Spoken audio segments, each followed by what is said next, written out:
منډه کړه. دا تقریبا زموږ سره نیول شوی دی. تاسو شاید نه پوهیږئ چې ولې دوه ماشومان د یو پراخې صحرا په منځ کې یوازې منډه وهي او زه د دې هیریدونکي نجلۍ پسې نیزې سره منډه کوم. سلام، زما نوم موسی دی او دا نجلۍ چې د دې لوی مار په لیدلو سره جان په ویره کې ژوند کوي زما خور آمنه ده. او اوس زه به تاسو ته وایم چې موږ دلته څنګه راغلو.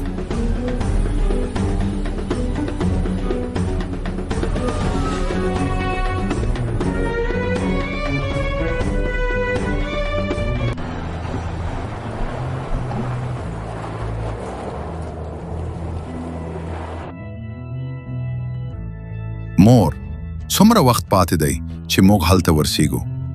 ماشومانو، صبر د یو کس تر ټولو مهم کیفیت دی.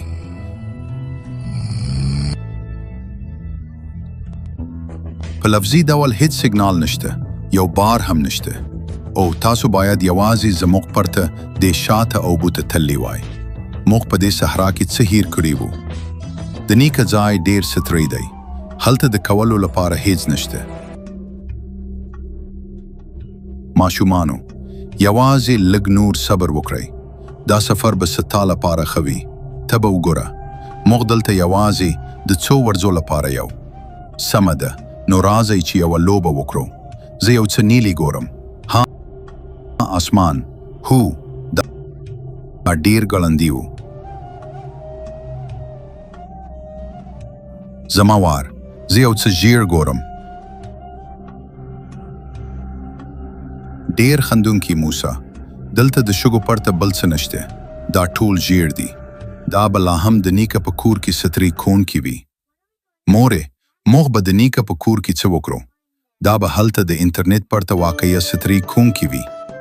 نه ماشومانو، په کلي کې ستاسو لپاره نه هیریدونکي ساہسکونه انتظار کوي. هغه اوښان وزې لري.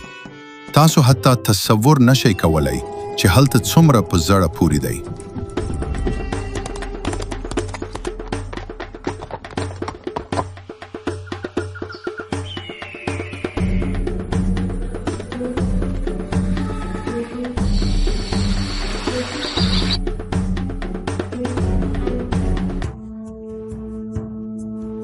امینه، دا څه دی؟ موسی، خپل سیټ بیلټ په سمه توګه وتړئ. مهرباني وکړئ، متکیه کوئ. هلته یقیناً یو څه شتون